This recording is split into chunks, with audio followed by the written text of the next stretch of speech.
this is $100+ game. Mm-hmm. Oh, wow. So I'm just casually walking by, and I just overhear Suikoden 2 just got it.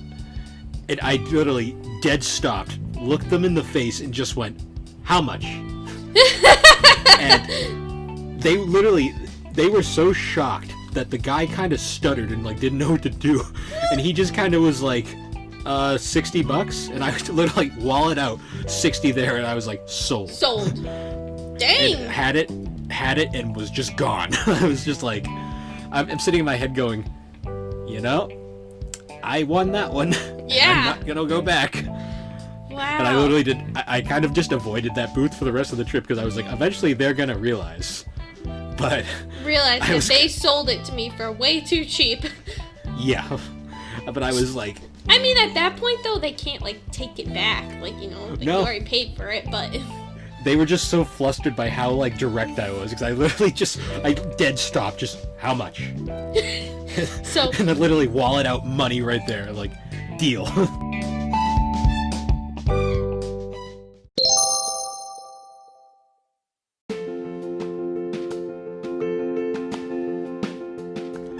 Hey guys, and welcome back to the Gaming and Collecting Podcast. On this episode, me and Alex are actually going to be talking about collecting a bit for once, by going over some of our experiences at flea markets, particularly the ones in our local area.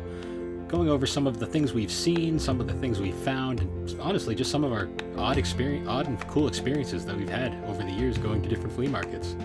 It's honestly pretty interesting in the long run. But anyways, thanks again for watching, guys, as we discuss the games that shaped us. So, how you been? I've been living. It's Friday. Woo! Yep. How have you been? I'm tired, and it's been a long week, even though the last time we talked was only like 3 days ago, but still. No, I agree. It has been a long week. I think it's been in the air, though. It rained. I don't know about you, but it rained a lot this week. The weather was dreary, and... It's actually been really sunny up here the last couple of days. Did it rain this week, or did it rain last week? Now I don't know. It's all mixing together. What day? What year is it? No, I don't know what time. I don't know. But yeah, we don't have. See, where I work, I'm like super busy again all of a sudden, and we don't have the air conditioning where we work. Like crapped itself like a year ago, and we're going to be leaving the building pretty soon, so they're not really going to replace it. They're not going to bother replacing it. So, yeah, it's like hot as can be, and nothing really we can do about it. So, but yeah, that combined with just being extra tired isn't helping. Yeah, no, I think too. It's been super pollen-y recently. There's so much pollen, so I've been kind of congested just from that. So I think that probably has a little bit to do with it too. Yep. Yeah. So what are you drinking today?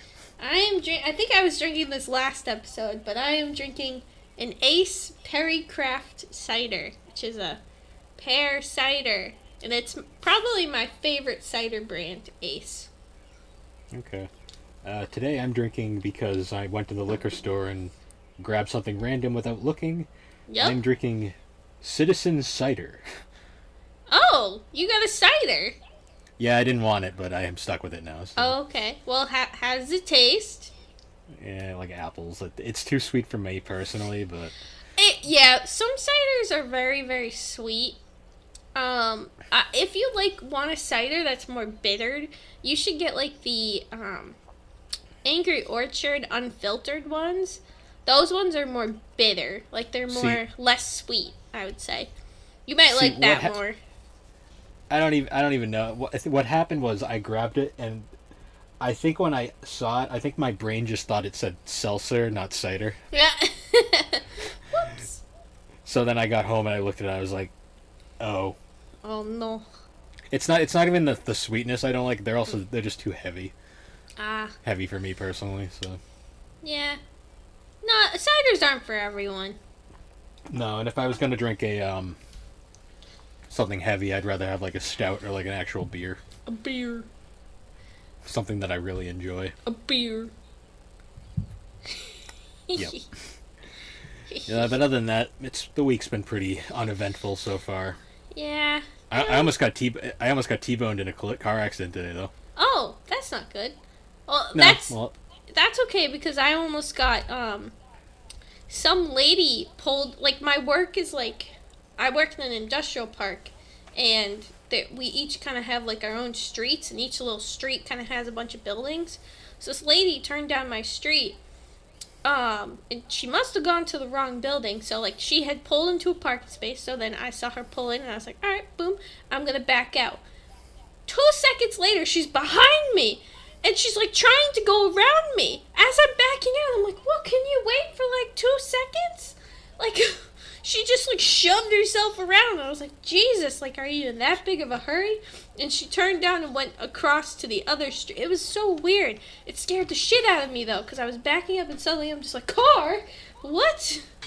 So yeah, so mine was more. The one thing that grinds my gears more than anything is people who don't use their blinkers. ugh.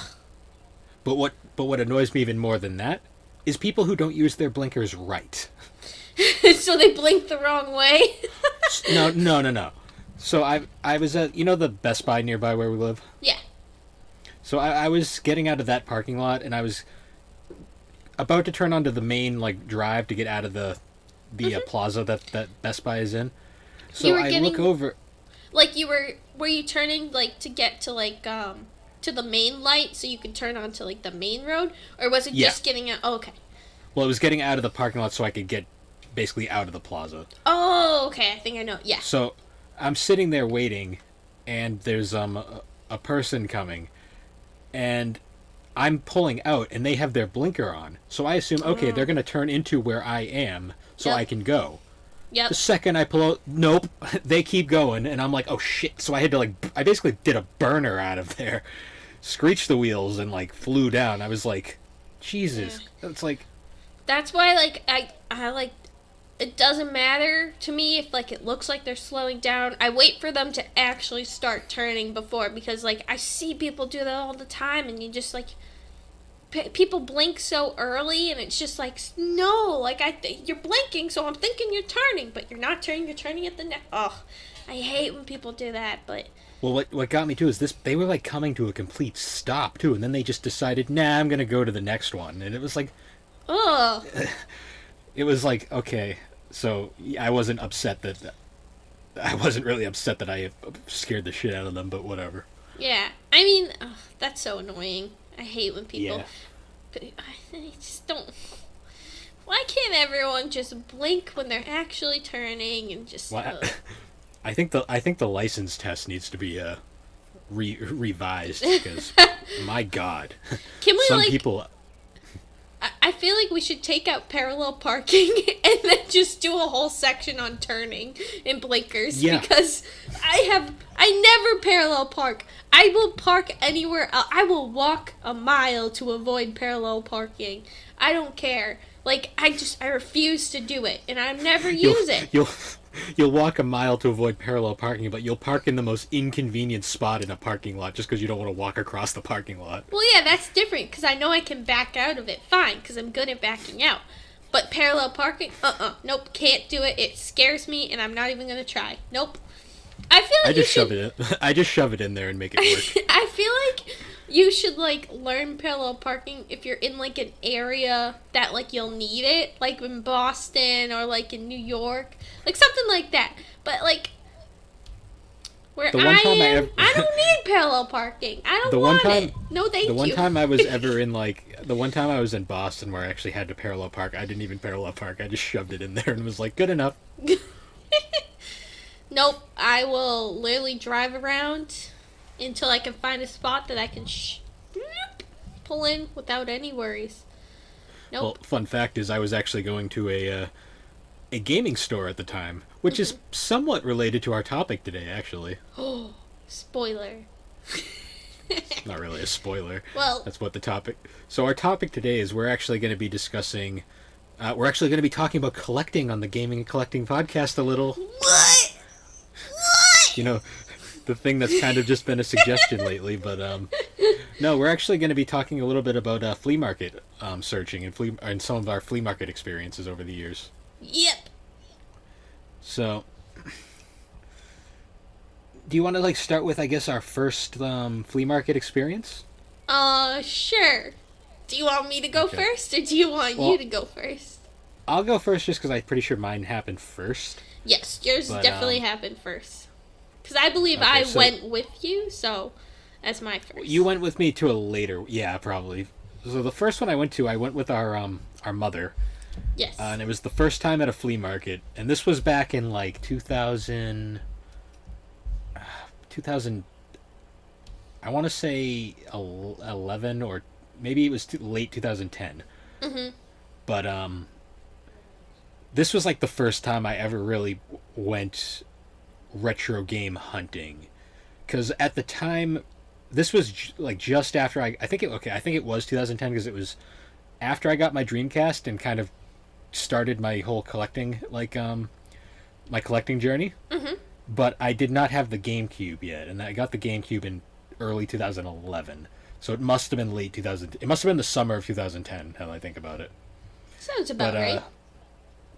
So this was, the first time I really ever went to a place that had, retro game stuff abundant. And unfortunately, I was kind of dumb, and I bought the first thing I saw. So we didn't even... The flea market we normally go to, we're in the New England area, so we go to this one particular flea market. I'm not going to get too into where it is, but... Mm-hmm. It's got an indoor building, and then the whole outside perimeter has tents and stuff. Yep. Well, my first trip there, we didn't even get inside the building because I spent all my money outside. Whoops. And unfortunately, what happened was I saw an Atari 2600 that came with a bunch of games, and I was the inner collector in me. One of the first collecting mistakes is don't ever buy something that's untested. Yep. Yep. So I bought that, and we took that along, and then with the rest of my money, I bought a Sega Game Gear. Ooh. With a couple games, and after that we headed back because I blew all my money on the first two things I saw. Yep. Early collecting mistake, and unfortunately that Atari 2600 was dead. Oh.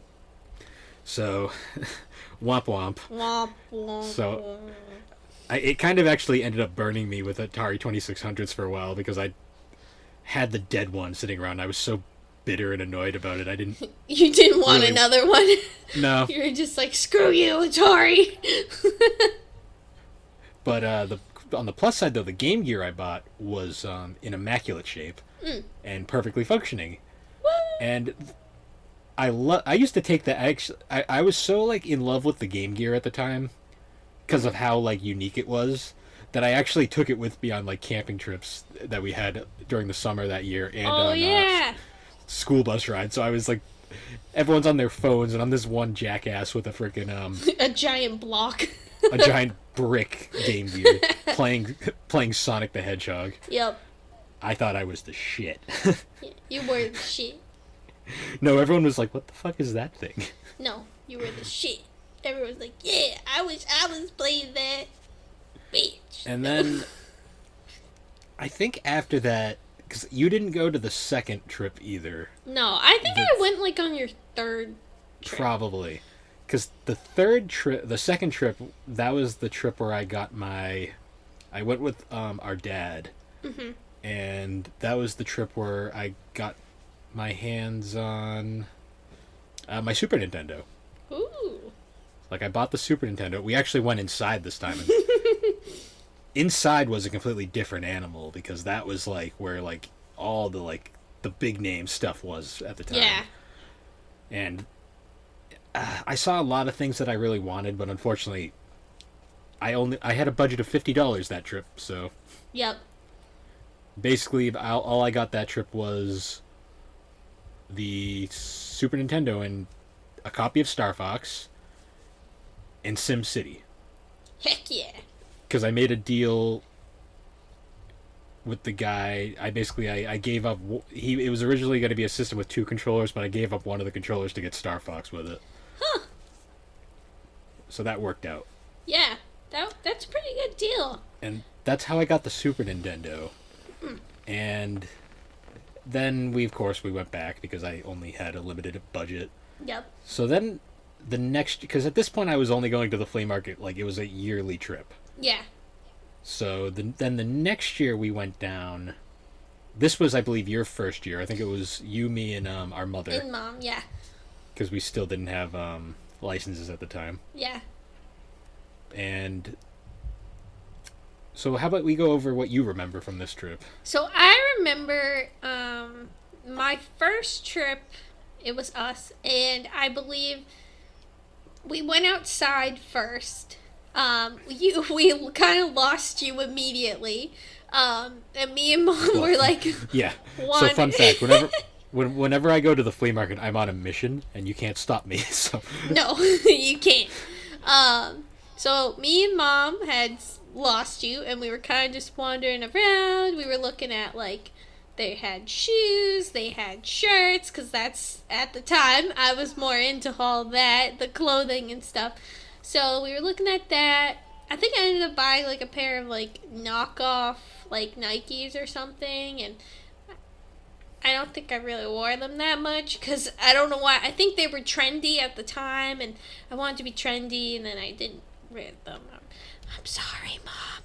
I'm so sorry. And then we wandered a bit more. We looked at some more things, and I believe we caught up with you before we went inside the building. But outside there was... Yeah. I think it was also... No, it wasn't cold that time. It was summer. Was it summer? No, it was summer, and I remember because this was like right when I got my first job, but before I had my license. Yep. So, because that was the summer I worked the first year. Woo. So summer of 2012. Yep. But so my budget went from a whopping $50 to $200. Oh no. I was going up in the world this time. Yeah. But so while they were wandering around doing whatever, I stumbled across the game booth where I got the Game Gear actually the year before. Mm-hmm. And this time I was more... So my big goal was, by this point I had an N64, but I had no games for it. Because this was back when you could get an N64 for like nothing, but the games were still expensive. Mm-hmm. And so my goal was just to get a couple N64 games. Yep. I was a bit over ambitious at the time because I didn't realize just how expensive some of the ones I wanted to play were. Yep. Like I really wanted Conquer, not realizing Conquer was at that time $100 game. Yeah. I was like, nope, not happening there. Especially because I think around that time, wasn't that when the remake came out as well? Like the Conquer. This was long after the remake. Oh, it was? Whoops! I thought it came out around. The remake came out in like 2004 or 5-ish, I think. Oh, it did? I thought it came out. The remake was an original Xbox game. Ooh. Alright, I don't know when that came out. No. What? No, but this was around like when the internet started like talking about Conquer. Okay, I think that's when big people started playing it and stuff. Yep. Yeah. Then like YouTube was around and you could watch the Great Mighty Pooh song. Yes, on repeat. Yeah. But, my ringtone. Yeah, so I was very... I mean, to be fair, though, not a single person there had Conquer, so it wasn't even that... I wasn't even disappointed that much. But I think I ended up buying... I bought...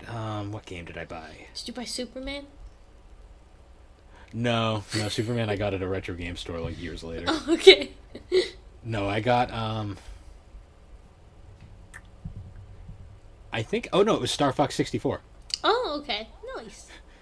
So, fun fact, my first games for both the Super Nintendo and N64 were Star Fox. Coincidence? Maybe. Probably not. No. And I remember because I bought that and I bought an expansion pack for the N64 just because he had them there and he gave me a deal with if I bought both, even though Star Fox doesn't require the expansion pack. But Why not? Hey, Wasn't you that give me a deal.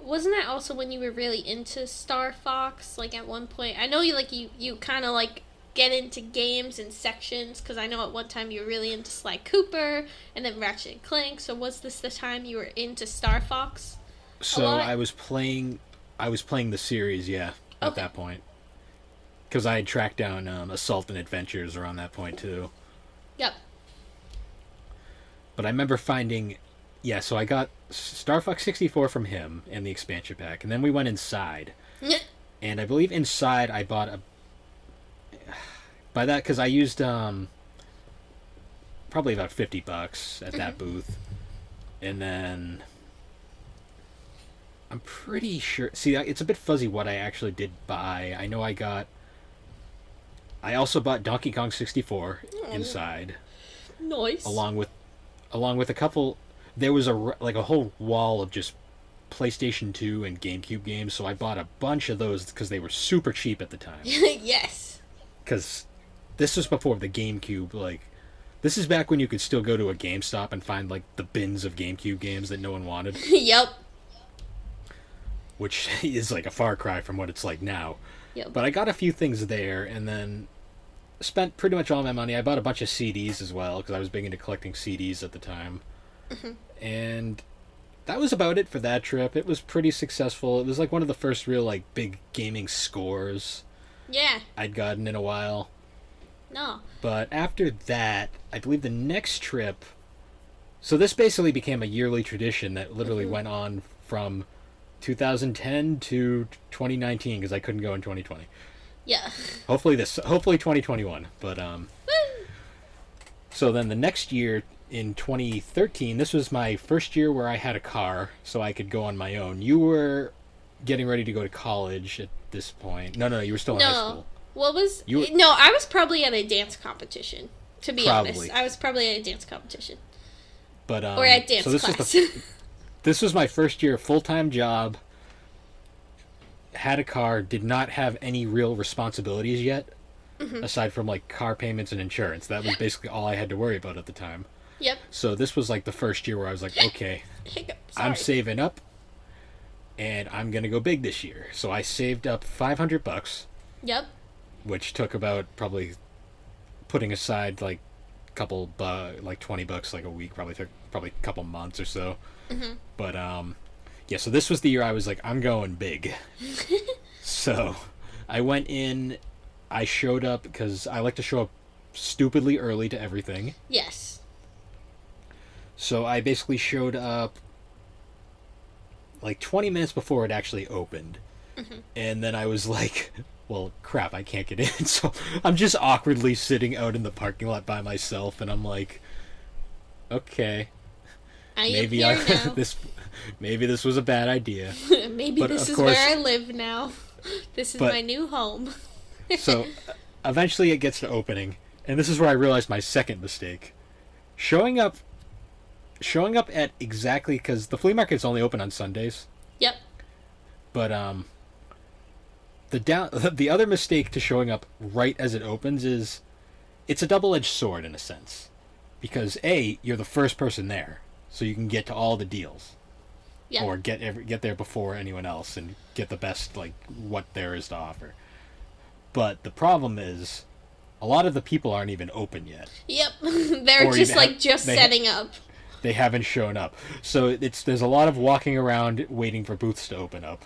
Yep. And yeah, so that was my mistake. So I spent probably about the first hour literally just wandering around outside because there was nothing open inside yet. Yep. But eventually one booth was literally a storage container just out in the parking lot filled with video games. Whoa. Sweet. And I was like, wow. I found the treasure. I found the treasure So- chest. I went over there and I found Parasite Eve 2, Metal Gear Solid, like a whole bunch of PlayStation games I had just wanted for like ever. And I grabbed all of those for about $100 total, a couple Yeah. PS2 games, Isn't- Oh. and 64 games. I think I found I think I finally got Mario 64 there. And I had a Saturn by this point, so I also found they just had two random like Saturn games just chilling out there. It was Heck yeah. Sega Rally 2 and Virtual Racing. Wow. So I was like, how much are those? And they were like, oh, those, they were like 20 a piece. And I'm like, sure. 20 bucks for like... Isn't the racing game like really expensive now? No. No? Oh. Really. Womp womp. I thought it was one of those expensive ones. I was going to be like, steal! I've never made a score on a Saturn game. Okay. But you said Parasite Eve too. Isn't that one like pretty expensive now? The Parasite Eve games? Both Parasite Eves are pretty pricey. Parasite Eve 2 is probably less than the first one. Mm-hmm.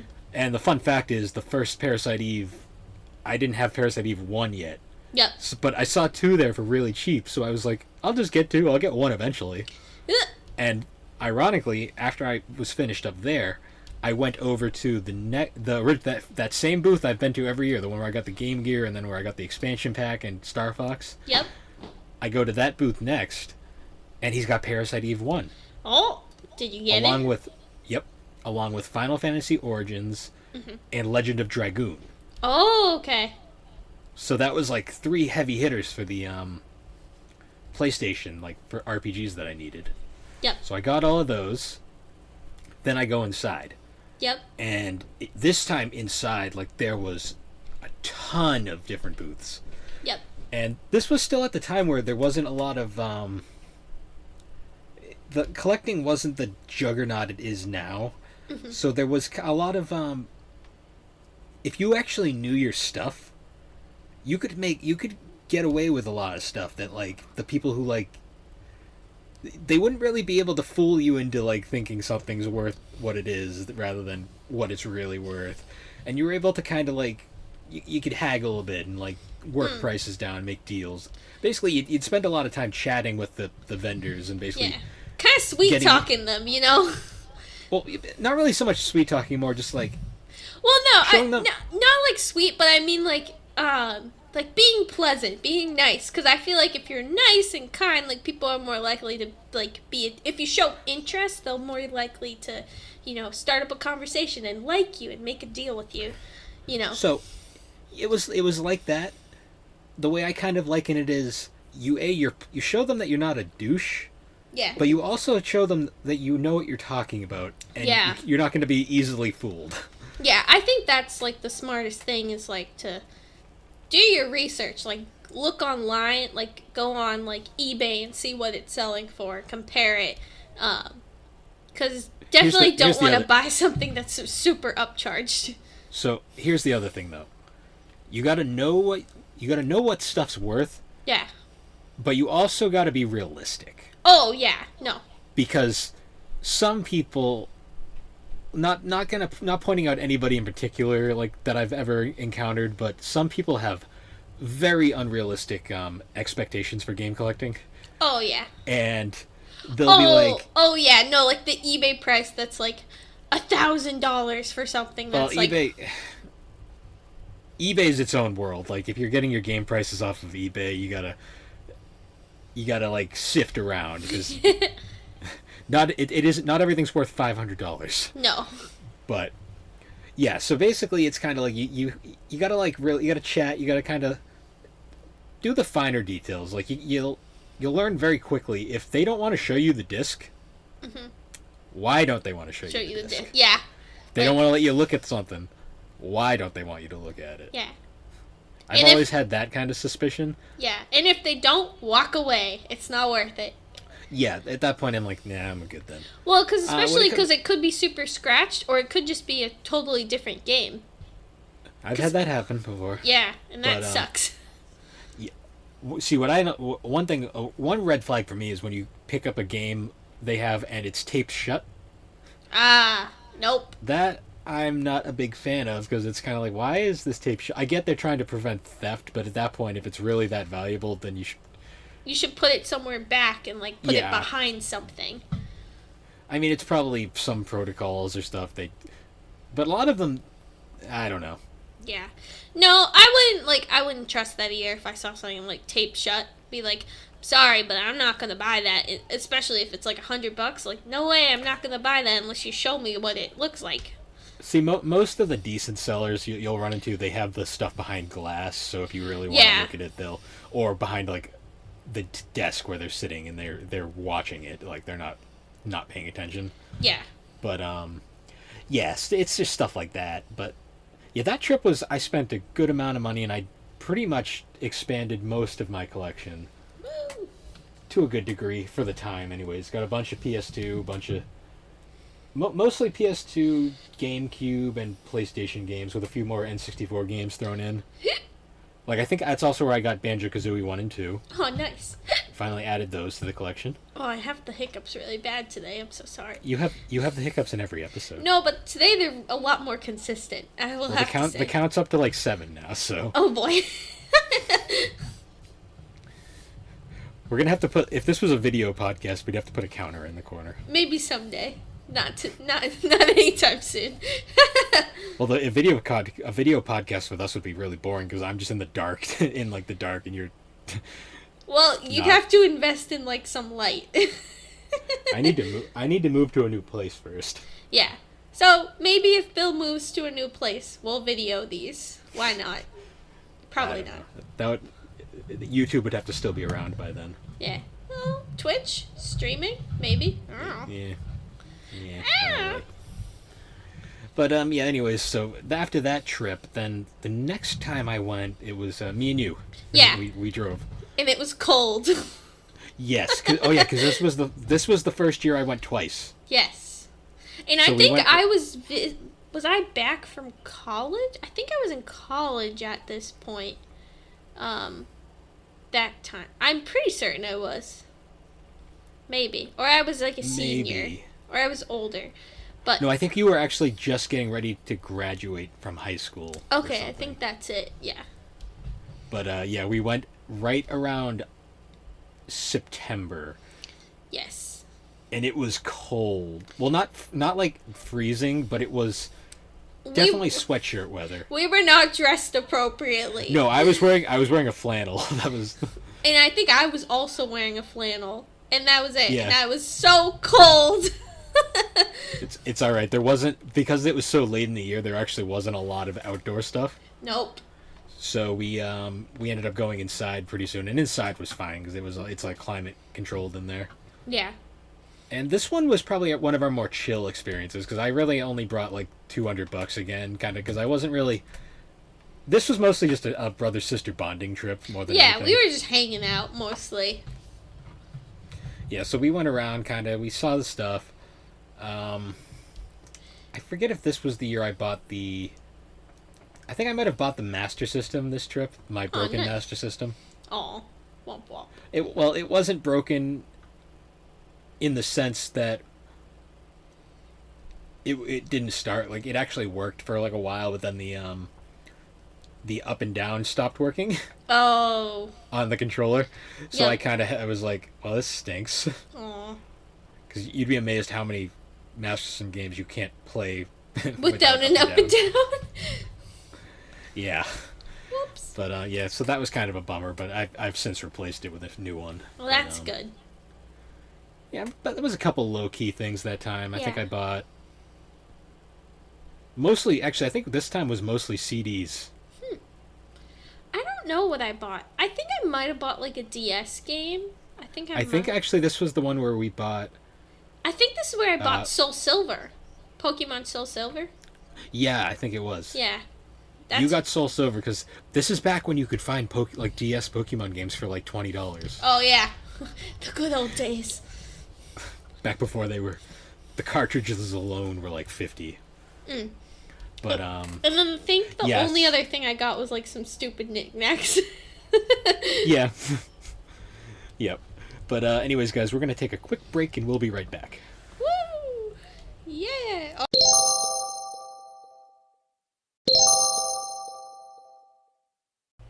And we're back. I'm back. Are you going to be okay? Yeah. I'm fine. Okay. She just had a moment in between parts here, but Yup. we're going to continue on now.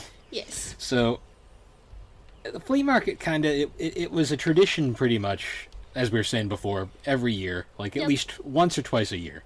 Yeah. And I went a few times with a group of former associates for a while, and the majority of those would be said associates kind of dicking around the entire time, and me actually game hunting. Yep. So similar to most times where I go most times where I go flea marketing with friends is I usually am straight up on a mission the entire time, and they're just doing God knows what, and I will pass them by occasionally, be like, "Hi, how's it going? I've got things to do. I'll see you later." Zoom.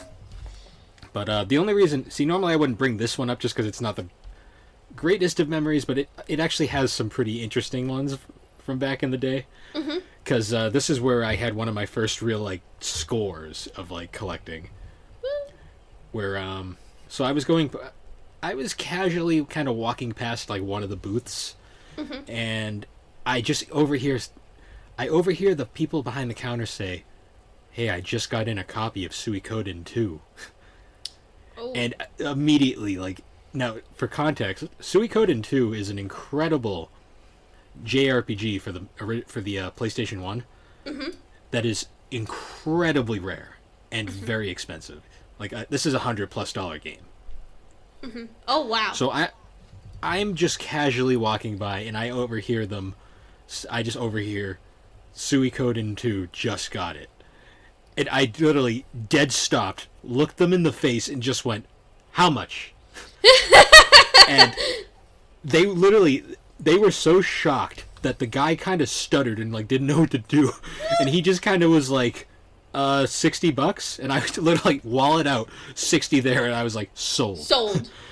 Dang. And had it and was just gone. I was just like, I'm sitting in my head going, I won that one. Yeah. I'm not gonna go back. Wow. And I literally did. I kind of just avoided that booth for the rest of the trip because I was like, eventually they're gonna realize.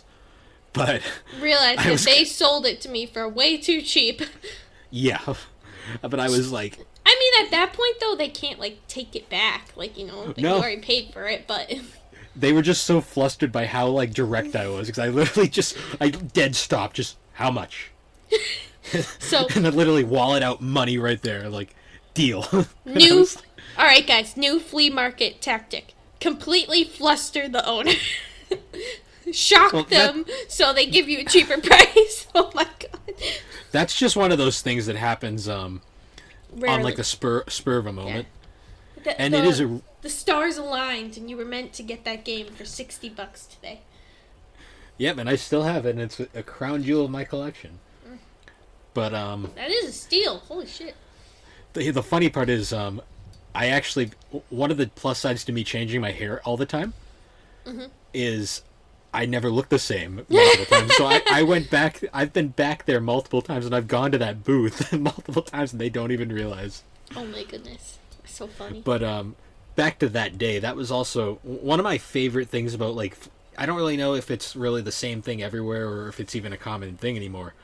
But this is back when, like, flea markets had just, like, the bins of, like, the PS1 games that were, like, dime a dozen, like. Yep. Or, like, PS2 games, or just stuff that, like, it's not cheap, but it's not, like, it's not break the bank. Expensive, yeah. So I remember I was browsing through this one, like, PS1 wall. And it's like I got all 3 siphon filters for, like, $10. Wow. Like, a bunch of just cool stuff. Like, 3 of the Tomb Raiders, the Beyblade game. Beyblade. Mortal Kombat 4. A bunch of just, like, stuff that's not cheap by any means, but it was also, like, not that expensive either. So I scored all that, and then I think my budget that trip was $500 again. Oh, okay. And yeah, that was my biggest haul at the time. Like, I think I bought like 60 games that day. Wow. Because I see a lot of people, they go for the most expensive things, they blow their budget. I was going for like the small things that have more personal value that I'm more interested in. Yeah. So I got like a ton of stuff for like under like, I think I got like 7 PS1 games for like $50. Wow. It's pretty good. Well, because they were just, I mean, it's probably different now, but at the time, no one wanted them. They were just sitting there, and I was like, okay, no one wants these. I'll take them. I'll take them. I want to play them. I want to learn more. Yeah. I want to know the history of this system. Like I think I got all the Wipeouts, like Twisted Metals, like Need for Speeds, like all these common games for the time, just sitting there, and I was like, hell, if no one wants them, I'll take them. Wipeout, is that like a racing game? Because when I think of Wipeout, I think of like that game show. No. Okay. Well, it's funny because there was a series of Wipeout games. Based Okay, off that's of the what TV show. that's what I thought. So like when you first said it, I was like, he's not talking about like those show games. No, the PS1 predates those shows, Alex. Oh, okay. I wasn't sure. Well, you said PS2 at one point too, so I was confused. Even the PS2 predates that show, I'm pretty sure. But yeah, but no, Wipeout was it's a futuristic racing game similar to F-Zero, but you have guns. Huh. But yeah, I got there's 3 of them on the PlayStation. I got all 3 of them there. Yeah, so Yep. that was like my biggest haul. The downside to getting a haul like that though is once you get home, you have to play test everything. Yes. And it takes hours. Well, because that's It's- one thing too about the flea markets is like you gotta like check everything after because you don't always at like stores and stuff and like sometimes booths at conventions they'll have like a TV where you can like see it happen, but at flea market That's the ironic part about the Suikoden I bought was I bought that thing so abruptly that I didn't even have time to check it. I just literally went away with it. I'm like, and I literally went halfway down like to like one of the little like rest areas and literally did a full on examination at the table there, and I was like, okay, it's good. it's in good condition. Oh Yeah, it wasn't mint, but it was pretty good. I'd say eBay wise very good probably. Yeah, and playable. It worked, Yes. which is all that And- really matters in the end if it actually works. I got it for about a fraction of the price. Yeah. But then after that, you alright? Yeah, no, I was just like laughing at like I don't know. I'm tired. I don't know why. I'm laughing at nothing. Help. I'm losing my mind. Anyways. we're already lost, but yeah. So after that, I think that this was. So I went with our mother again later on, the next year, just to hang out and because I was gonna go to the flea market regardless, and she offered to go with me, so I said sure. Yeah. So we went around, and this was the trip where I got my hands on my Atari Jaguar. Ooh. And it was from this one booth, like really nice guy running it, like newest stuff, and he wasn't like gonna like trick you at it or anything. Yeah. And he had a Jaguar for sale, and it was a bit pricey. It was like $200, but it came with a controller, the power supply, but it also came with like 3 games. Oh, nice. So I was like, okay, I held on it for a little bit because I wanted to look around first. Because Yeah. I actually bought a couple games from him. Like I bought, he had Pandemonium and Dino Crisis, and I got those from him. And then went around to a couple other booths. I got Mega Man Legends 2, actually, from the booth where I got Suikoden. And what's funny is he had that one hidden. And I had offhand mentioned I was looking for it, and he's like, oh, you mean this? And he just pulls it out, and I immediately was kind of like, yeah, how much you want? And he knew in advance because he had it hidden for a reason, but it was expensive. It was like, I think he wanted like 90 for it, and I was like, okay, I mean, it's worth more than that now, so. Yeah, so made a good deal. But after that, I kind of had seen everything, and I decided, you know what, I want the Jaguar. Like, Yeah. Jaguar is a fascinating system because it's not good, but it's also not bad either. It's fascinating, like as a system. Well, because wasn't the Jaguar was that system where they forced it to be 64-bit, or Well, was it? It was if you want to do some weird math, it was technically 64, but in reality, it really wasn't. Also, bits. Yeah. That what was a lot of during people- like the bit war, right? Where everything was Yes. bits. Like everything was about bits, and they like it wasn't actually because I remember like the Angry Video Game Nerd episode where he talked about it, where it was like it was originally like 32-bit, but they did some sort of funkiness No. to make it. What happened was, it was they were making a 32-bit system Yep. Little tangent here, guys, about Atari history. They were making a 32-bit system called the Panther first, but that ended up being scrapped in favor of the Jaguar, which had... So the Jaguar is a little confusing. It had a... The chip, I guess, is technically 32 bits, like its main chip. Yep. And then it had these two 64-bit support chips. And what's weird is the chip that it ran... So the Saturn was designed really weird, basically. Mm-hmm. And one of it had a support chip, which was a 16-bit like Motorola chip, which was designed to be kind of like a manager. Yep. The problem is that chip was identical to the processors for like the Sega Genesis and the Yep. Neo Geo at the time. Mm-hmm. So a lot of developers didn't even use the system's actual hardware. They just programmed off the Motorola chip because that's what they knew. Yeah. Because it was easy to program for. So that's why a lot of Saturn games don't really take advantage of what the system was really capable of. Yeah. Because it was like really hard to program for. Not really. Not Sega Saturn levels of difficult, but it wasn't the easiest thing in the world. It was very confusing, even though it... The Saturn is fascinating just because it was... I mean, not the Saturn. The Jaguar was fascinating just because it was technically the last true like made in America console like ever released. Like it was made down in North Carolina, or maybe one of the Carolinas, I believe. It was down south in that area. They were manufactured there, and build quality wise, the thing doesn't die. Like it still works even to this day. Nice. And I mean, the games aren't bad. Like the ones I have are fun. I mean, granted, the 3 games I got with mine were Cybermorph, which is the "Where did you learn to fly" game.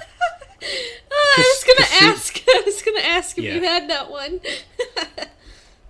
I had that one. I have. Ironically, 2 of the games are 2 of the worst.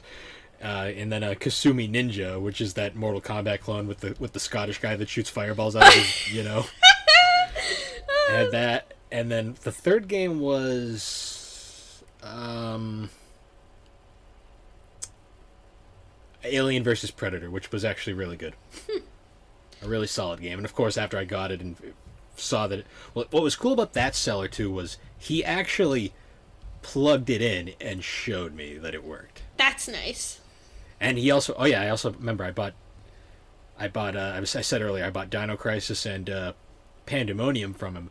I also bought Fear Effect and Mega Man Legends 1. So I got both Legends games on that same trip. Oh, wow. But I remember because he tested Legends 1 for me and Fear Effect as well. Nice. Just because they were on the more expensive side. That was... See, you love the sellers like that who are super accommodating. Like, they don't care. Like, they'll do whatever. Well, I think they do that when, like, they know someone that, like, knows their stuff, too. Yeah. Because, if, like, you go in and, like, you know your stuff and, like, someone doesn't want to show you it, like, you're going to be like, oh, no, sorry, bye. Like, so, I think they appreciate when people know them stuff. Well, it's like the eBay thing. If an eBay seller isn't showing pictures of it won't show pictures of the game, what are they hiding? And if you question them and they still won't show you, yeah. Yeah, run away. Run away. But, yeah, I mean, so that was cool. That was also... Yeah, so that was probably... That one was fun, too, because I had to hang out with my mom and just... Yeah. Our mom and just do, like... Your mom? She's my mom, too! No. Yeah, shut it. But, we love you, Mom. We know you're listening. Yep. So then after that, I think was the last time me and you went together. Yes, because I don't think I've been in quite a while. No, because we went in the last time you went was 2018, I believe. Yeah. And I think after that is when, like, we were prioritizing more conventions than, well, that and you were living in Connecticut at the time. Not 2018. No, well, yeah, oh yeah, that's right. I was in Worcester. Right, yeah, you were just getting ready to graduate and everything. Well, I graduated in 2019, so... Oh, wait. No, I think you... No, wait, I'm mixing this up, because I remember because we went to that restaurant afterwards. Mm-hmm. The breakfast place, remember it with who should not be named. No, that was a convent. Was that? No, that was a flea market. No, that trip. was the flea market. Oh, so that was in 2019. Okay, yeah. So the last time you did go was. We're learning stuff here, folks. Sorry, you didn't pronounce his name right. His name is. Sorry, that's how you pronounce it. Heel shall not be named. But anyways, moving on from that, yeah. So our final trip, that one was a blast too, because So around this point, by 2019, I had kind of hit not so much the collecting. I was slowing down. It was more I kind of hit that wall of I have pretty much everything I really want. Yeah. Now I'm just kind of in it for the fun of the hobby. Yeah. So this was actually probably one of the most fun flea market trips I think we had. Because I went in with no goals.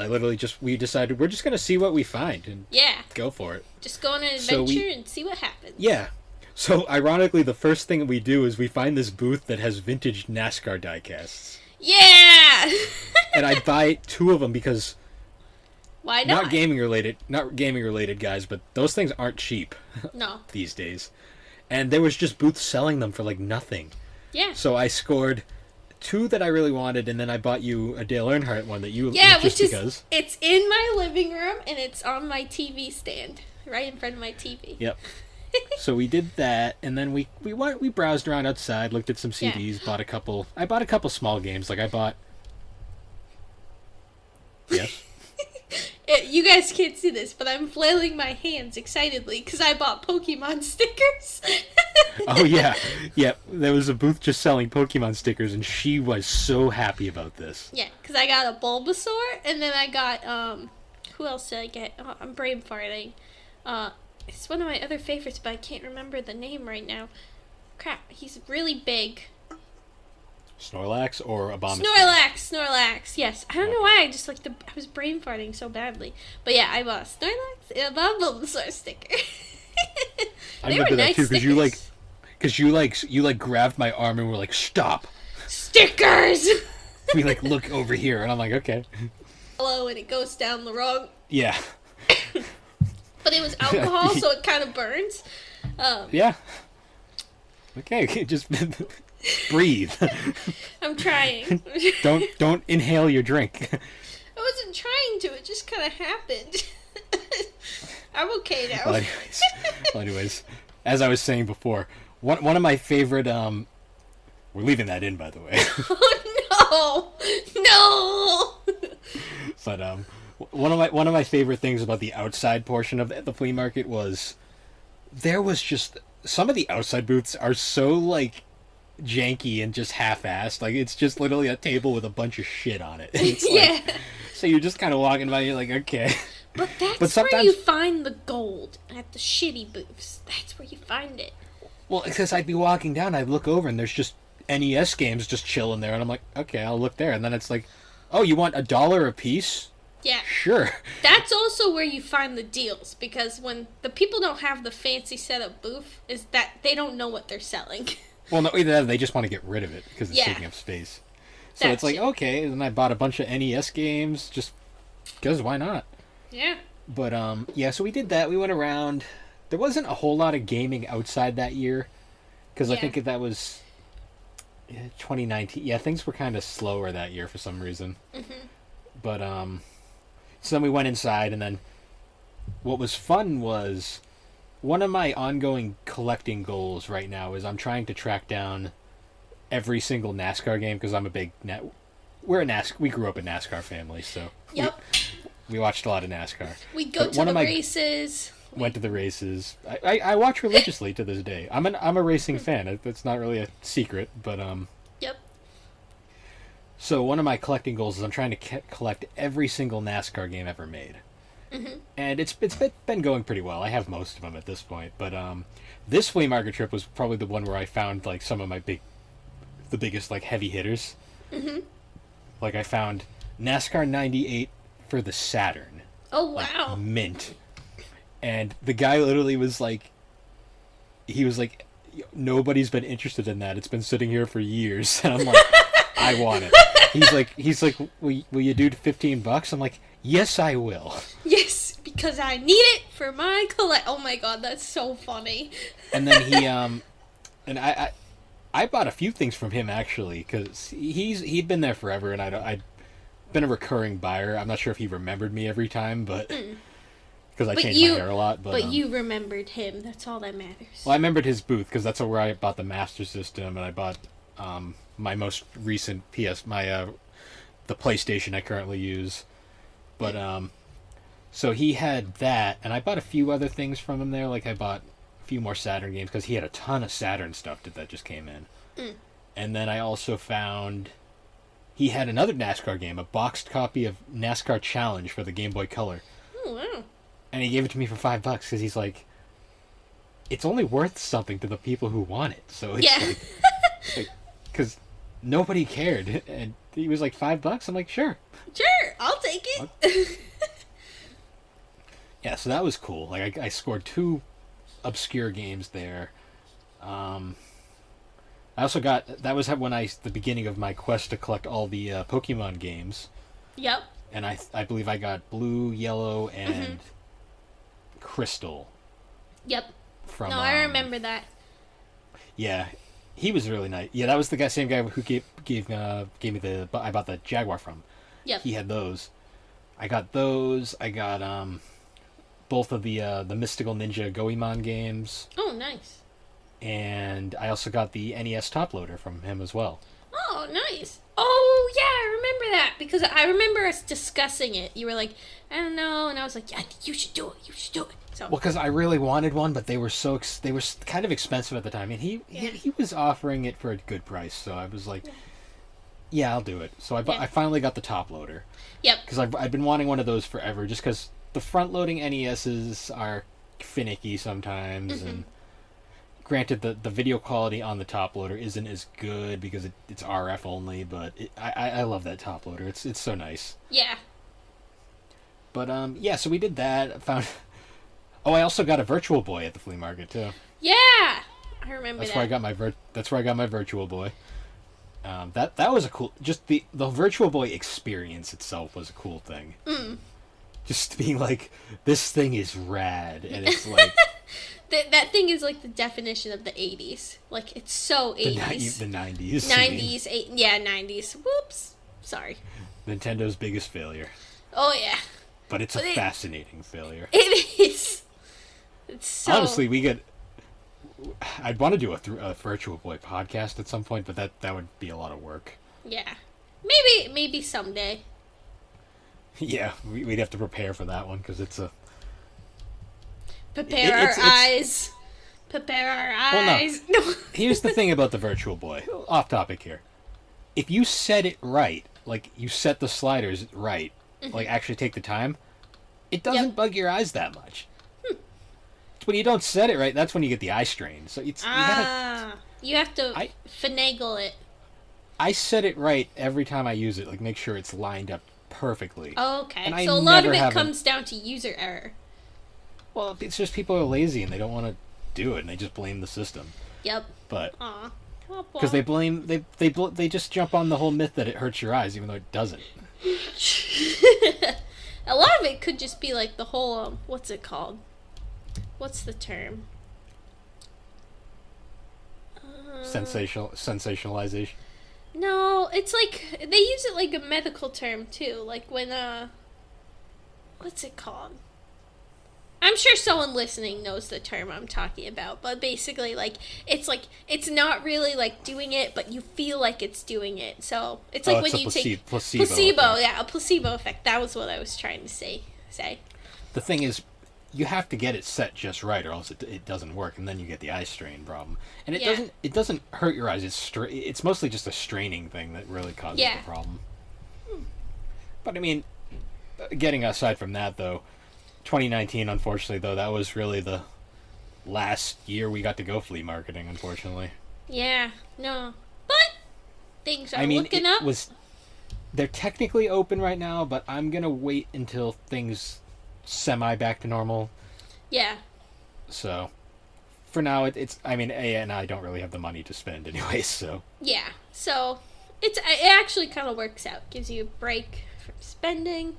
Gives you time, and then you'll come back and you'll be ready to flea market. I mean, I'm looking forward to it again. Yeah. No, me too. I'll definitely go with you. And there's a couple in Connecticut we can check out too. So, woohoo! Yeah. Now, before we wrap it up, you had a topic you wanted to discuss? Yes. Bill, have you ever eaten the flea market food?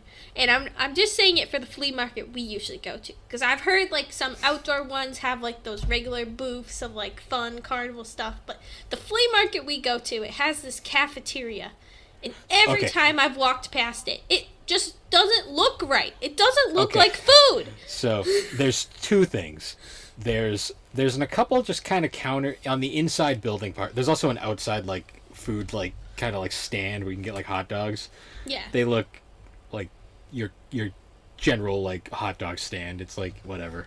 Yeah. Inside there's two options. There's like a rack kind of like thing where you can walk up and buy something kind of like with a cash register.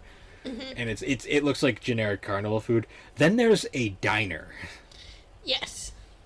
And it's like I've never eaten there. My former associates did once because they got bored of waiting for me to finish collecting. And I was looking at what they were eating, and I'm just, no offense to the market, but it was not the most appealing thing I've ever seen. Let's just say. I'm sorry, but like the walk-up stand too. I'm sorry. The pizza they have there, it doesn't look right. It doesn't look like pizza. Well, it looks wrong. And every time, and it smells. It always like, and it like the thing is like it always like wafts around the inside the building, and you're just like, this just doesn't smell right. Like it's food, but it doesn't smell like food. I get that buttery, like overly buttery, like carnival salt smell that you get whenever you go past any sort of food like that. Yeah, I don't know. That pizza is just, it's not right. Well, it's not here's right. the thing, Alex. What I've learned in life is that pizza is subjective. No. There's good pizza, and then there's that. And that's like lunchroom cafeteria pizza. Alex, no. What people think is good is subjective. No. Everybody has a different opinion on pizza, I've learned. I mean, like, I'll eat, like, that's not right. It's not correct pizza. It looked wrong when I saw it. No. Okay. So, actually thinking of this now, something I wanted to bring up was, do you remember some of this is away from gaming now, this is just flea market in general. Yep. Some of the booths were hilarious. Oh, yeah. They'd just be, like, selling, like... So my favorite booth of all time was the toilet seat vendor.